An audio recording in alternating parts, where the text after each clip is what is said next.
दोस्तों एक बार फिर से आप सभी का मुकेश हेल्प में स्वागत है। उम्मीद करते हैं कि आप सभी अच्छे होंगे, स्वस्थ होंगे। आज की वीडियो में हम आपको केदारनाथ धाम यात्रा से जुड़ी हुई जो 10 प्रमुख सवाल हैं जो ज्यादातर लोगों के मन में आते हैं, उनकी जानकारी दूंगा। उनके सवालों के जवाब मैं आपको इस वीडियो के माध्यम से दूंगा। आज की वीडियो को अगर आपने शुरू से आखिरी तक देखा तो मुझे पूरा उम्मीद है कि केदारनाथ धाम की यात्रा जो है आपकी बहुत ही आसान हो जाएगी। सभी जो प्रमुख आपके मन में सवाल आते हैं उनका जवाब आपको मिल जाएगा।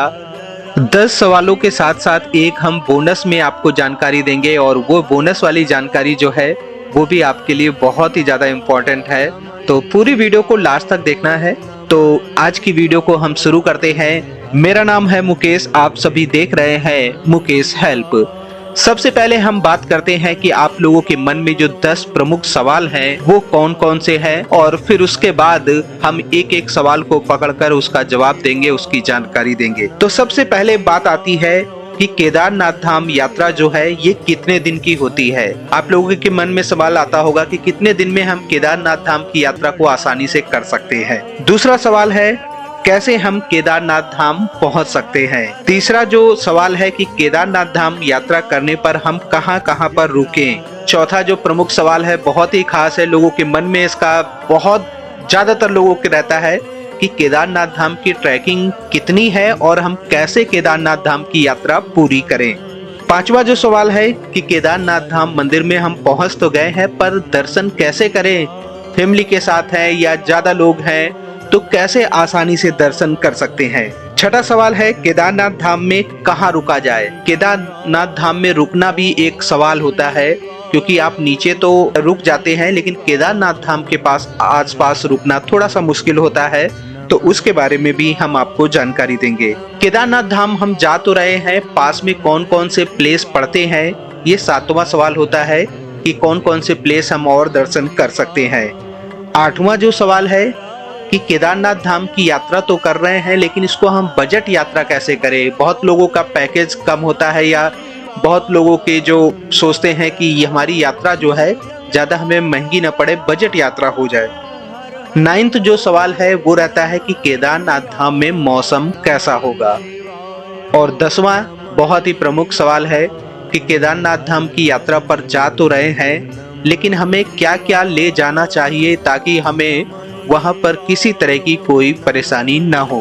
तो ये 10 प्रमुख सवाल हैं, सभी के जवाब हम आपको विस्तार से देंगे। तो वीडियो थोड़ी सी बड़ी जरूर होगी लेकिन आपको जानकारी मिलने के बाद अच्छा लगेगा।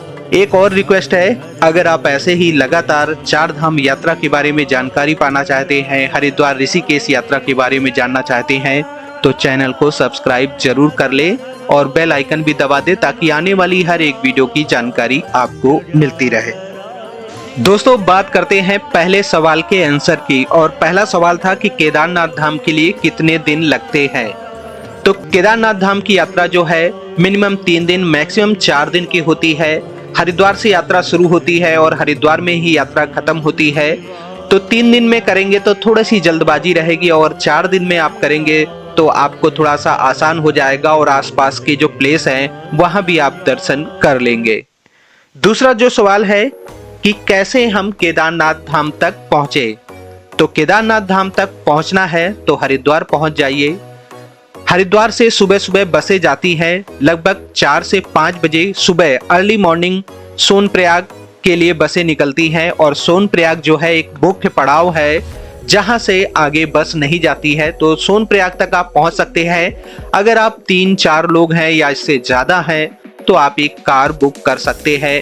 लगभग 3-4 लोगों में 3500-4000 के आसपास कार मिल जाती है। पर डे का रेंट ये रहता है। तो आप कार से भी जा सकते हैं। बस से जाना है तो सुबह 4-5 बजे हरिद्वार रेलवे स्टेशन के सामने से बस जाती है।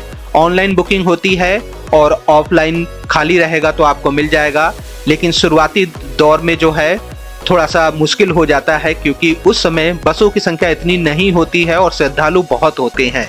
हरिद्वार से सोनप्रयाग तो आप पहुंच गए हैं लेकिन आगे का सफर कैसे करें। तो सोनप्रयाग के आगे जो है जीप की सर्विस मिलती है जो कि गवर्नमेंट की तरफ से होती है, शटल सेवा होती है। सोनप्रयाग से आपको गौरी कुंड ले जाएंगे और गौरी कुंड से ट्रैकिंग शुरू होती है जो कि 16-17 किलोमीटर का ट्रैक है। तब जाकर आप केदारनाथ धाम तक पहुंचते हैं। अब जो तीसरा सवाल है कि केदारनाथ धाम की यात्रा पर हम कहां पर रुकें कि हमारी यात्रा जो है आसान हो जाए। तो सबसे पहले बात, हरिद्वार से आप सोनप्रयाग पहुंच चुके हैं। मेरी यही कोशिश है कि अगर आप लोग गौरी कुंड में रुकते हैं तो आपकी जो यात्रा है काफ़ी हद तक आसान हो जाएगी। आप सोनप्रयाग बस से आ गए हैं और उसके बाद आप वहां से शटल सेवा लेकर, जीप की सेवा लेकर आप गौरी कुंड तक पहुंच जाएं और गौरी कुंड में आप कहीं पर देख ले डोरमेट्री रूम भी वहां मिल जाते हैं। 800-1000 रुपए पर पर्सन के अनुसार होटल्स भी हैं, लेकिन वहां पर थोड़ा सा रूम टैरिफ जो है वो काफ़ी ज़्यादा होता है। तो आप थोड़ा से बार्गेनिंग कर ले, थोड़ा सा टाइम रहेगा तो आप ढूंढ सकते हैं। और गौरी कुंड में आप स्टे करेंगे तो इसका ये बेनिफिट होगा कि नेक्स्ट डे आप मॉर्निंग में अपना ट्रैक जो है शुरू कर सकते हैं। तो आप नेक्स्ट डे मॉर्निंग में आप ट्रैक शुरू करके केदारनाथ धाम पहुंच जाएंगे, फिर वहां पर स्टे करें, वहां पर शाम को दर्शन करें और सुबह दर्शन करें, वापस आएं और फिर सोनप्रयाग से बस पकड़कर आप हरिद्वार वापस आ सकते हैं। और इस तरह क्या होगा कि आपकी जो ये यात्रा है 2 नाइट और 3 डेज में आप हरिद्वार तक वापस आ जाएंगे। तो एक नाइट आपकी गौरी कुंड में पड़ती है और जिस दिन एक नाइट आपकी पड़ती है केदारनाथ धाम में, और उसके बाद आप सीधे हरिद्वार तक आ सकते हैं अगर आप अर्ली मॉर्निंग नीचे उतरना शुरू कर देते हैं। और 10-11 बजे तक आप अगर गौरी कुंड आ जाते हैं, उसके बाद सोनप्रयाग पहुंचिए, सोनप्रयाग से बस लेकर भी आप हरिद्वार तक आ सकते हैं। अब एक बात करते हैं, कुछ लोग ऐसे हैं जो पैकेज लेना चाहते हैं, केदारनाथ धाम यात्रा का पैकेज लेना चाहते हैं, तो हम आपको वो नंबर भी प्रोवाइड कर देंगे इस वीडियो में। अगर आप चाहते हैं कि आपके रहने की जो बुकिंग है, आपके जो व्हीकल जो है, सब कुछ पहले से बुक हो जाए, आपको कुछ नहीं सोचना, आप सिर्फ हरिद्वार पहुंचे और जिस कंपनी से आप पैकेज ले रहे हैं सारी टेंशन उसको देना चाहते हैं, आप सिर्फ दर्शन करने पे ध्यान लगाने पे अपने सफ़र को एंजॉय करना चाहते हैं, तो आप पैकेज ले सकते हैं। कॉन्टैक्ट नंबर आपको वीडियो में दिख रहा होगा, आप इस नंबर पे कॉल कर सकते हैं। ये एक बहुत बड़ी कंपनी है जो कि पिछले कई वर्षों से 4 धाम यात्रा करा रही है, अद्भुत उत्तराखंड ट्रेवल्स। इनसे आप संपर्क कर सकते हैं, बता सकते हैं कि कितने लोग हैं, कब आपको जाना है, ये आपको पूरा पैकेज बनाकर दे देंगे। उसके बाद अपनी यात्रा पर आप आगे बढ़ते रहें और आसानी से आपकी यात्रा हो जाएगी। अब हम आते हैं चौथे सवाल में। अब हम बात करते हैं कि ट्रैकिंग कैसे करें। 16-17 किलोमीटर का ट्रैक है, काफ़ी मुश्किल है। गौरी कुंड से ट्रैकिंग शुरू होती है। देखिए, अगर आपकी फिजिकल एक्टिव हैं आप, आपका जो बॉडी है वो 17 किलोमीटर पहाड़ों में आपको पता है, क्योंकि हर व्यक्ति को पता होता है कि ये ट्रैक हम कर सकते हैं या मुश्किल होगा। अगर हो जाता है बहुत ही अच्छी बात है। लगता है कि आप ट्रैक नहीं कर सकते, पहाड़ी रास्ता है, तो आप खच्चर कर सकते हैं। खच्चर की जो चार्जेस हैं वो गौरी कुंड से लगभग 2950 या 3000 रुपए लास्ट ईयर थे। इस साल अगर चार्जेस बढ़े भी होंगे तो आई थिंक 3200 रुपए के आसपास होगा। गौरी कुंड से आपको खच्चर मिल जाएगा जो कि आपको बेस कैंप जो कि केदारनाथ धाम के पास है वहां तक ले जाएगा, और वहां के आगे आपको लगभग 600-800 मीटर पैदल चलना होगा। दूसरा एक रास्ता है कि अगर आप लोग खच्चर नहीं करना चाहते हैं, पालकी करना चाहते हैं, तो पालकी भी कर सकते हैं, लेकिन पालकी के जो चार्जेस हैं काफ़ी ज़्यादा होते हैं, 8000 10,000 भी हो सकते हैं। डिपेंड करता है कितने लोग वहां पर जा रहे हैं।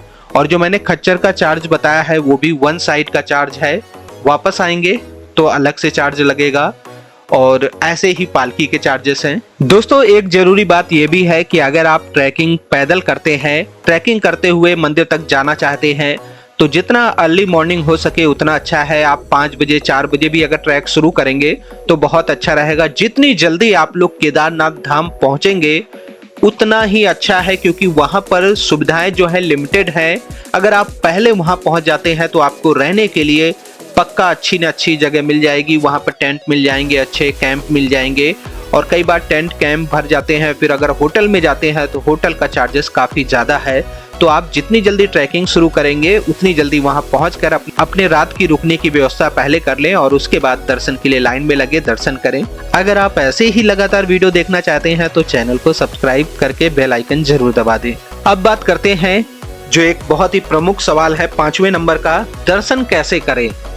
देखिए, दर्शन करने का ये है कि अगर आप जिस दिन ट्रैकिंग शुरू करते हैं और जल्दी पहुंच गए तो आप शाम को भी लाइन में लगकर दर्शन कर सकते हैं। अगर देख रहे हैं कि बहुत भीड़ है तो आपको नेक्स्ट डे अर्ली मॉर्निंग 3 बजे 2 बजे अर्ली मॉर्निंग लाइन में लगना होगा। और सुबह सुबह जो दर्शन करते हैं वो अच्छे होते हैं। कई बार जो सुबह के दर्शन होते हैं वो हो सकता है आपको मंदिर के अंदर जो गर्भगृह है वहां जाने को मिल जाए। तो ये बात आप ध्यान रखना, अर्ली मॉर्निंग लाइन पे लगेंगे तो ज़्यादा अच्छा रहेगा। दर्शन करने का यही एक अच्छा समय है।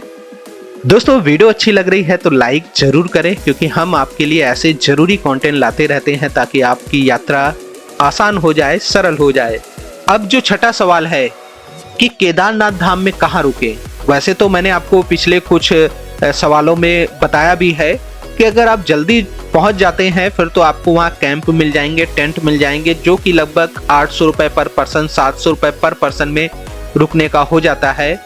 अगर वहाँ पर जो पक्के मकान हैं, जो कुछ धर्मशाला, आश्रम, होटल हैं, उनको अगर लेना चाहते हैं तो उसमें क्या है कि पर पर्सन ये मान के चलते हैं कि 1500-1200 रुपये के आसपास आपको लग सकते हैं। उनके चार्जेस काफ़ी ज़्यादा रहते हैं।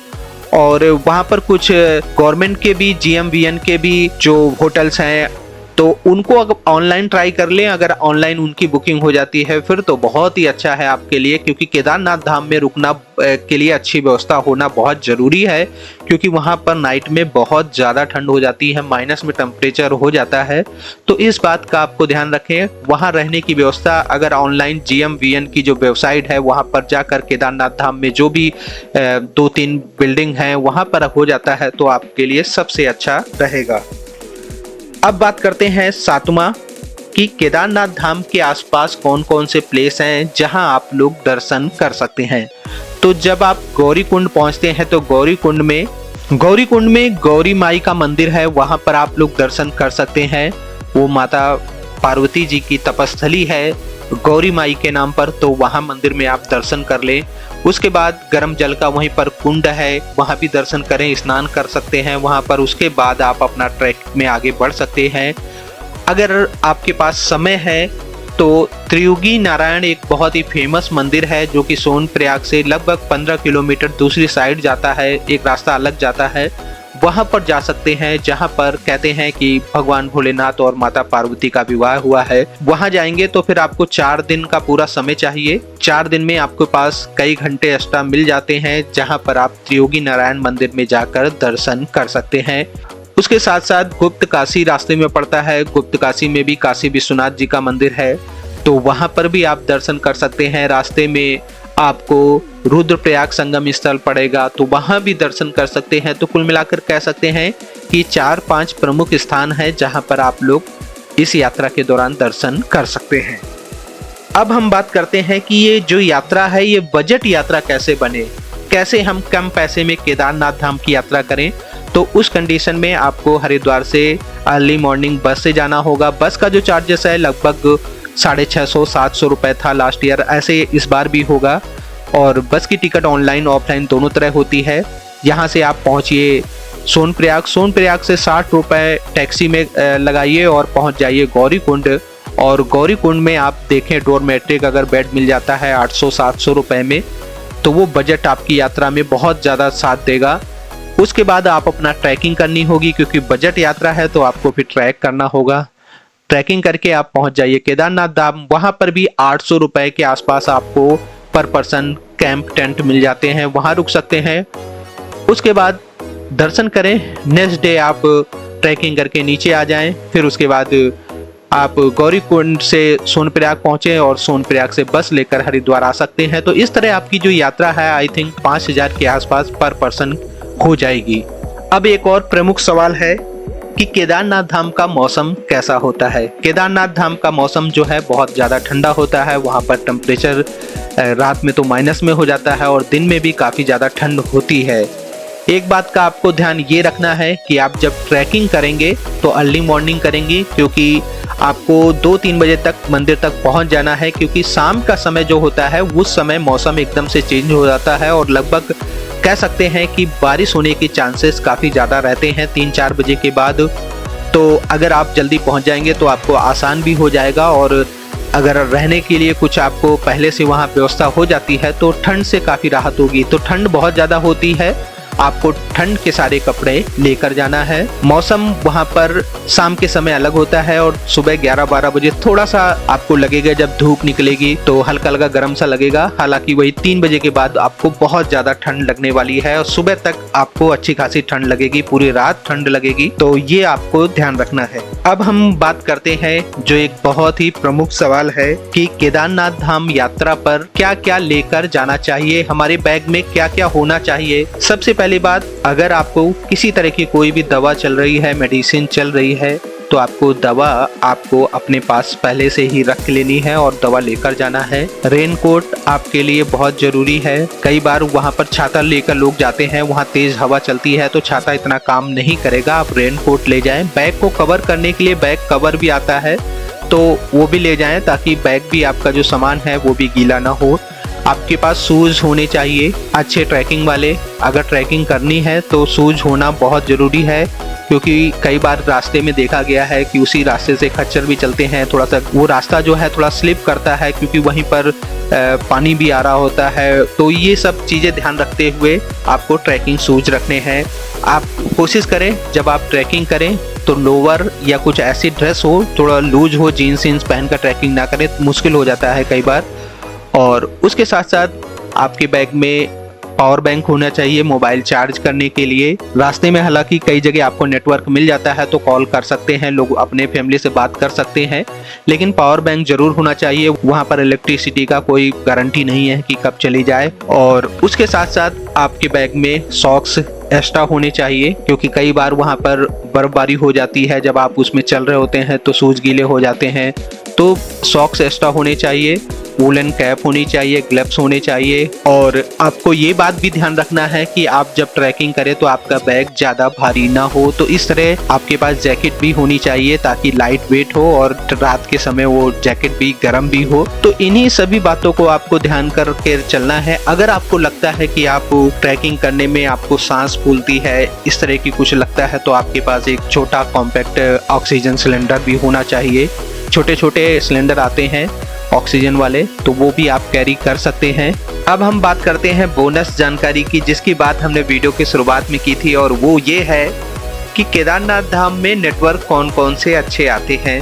तो मैं आपको बता दूं, केदारनाथ धाम में नेटवर्क जो है वो वोडाफोन भी ठीक है, जियो भी ठीक है, एयरटेल का थोड़ा सा वीक था, अगर इस साल उन्होंने सही कर दिया है तो बहुत ही अच्छा है।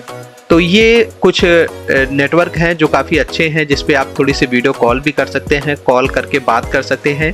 रास्ते में भी कई जगह आपको नेटवर्क मिलेगा, जितने भी मेन जगह आती है, रामबाड़ा हो, भीमबली हो, लिंचोली, छोटी लिंचोली, ये सभी जगह आपको नेटवर्क जो है ठीक ठाक मिल जाते हैं, आपकी बात हो जाएगी। तो ये कुछ मुख्य सवाल हैं और ज़्यादातर लोगों के मन में यही सवाल रहते हैं। अगर एक दो सवाल रह गए हों या हमने ना सोचा हो तो आप हमें कमेंट करके बता सकते हैं, हम उसके बारे में भी आपको जानकारी दे देंगे। आप मेरा इंस्टाग्राम आईडी जो है मुकेश हेल्प नाम से है, आप वहां पर मैसेज करें और जो भी सवाल आगे आपके मन में आ रहा है आप पूछ सकते हैं, मैं आपको जानकारी दे दूंगा।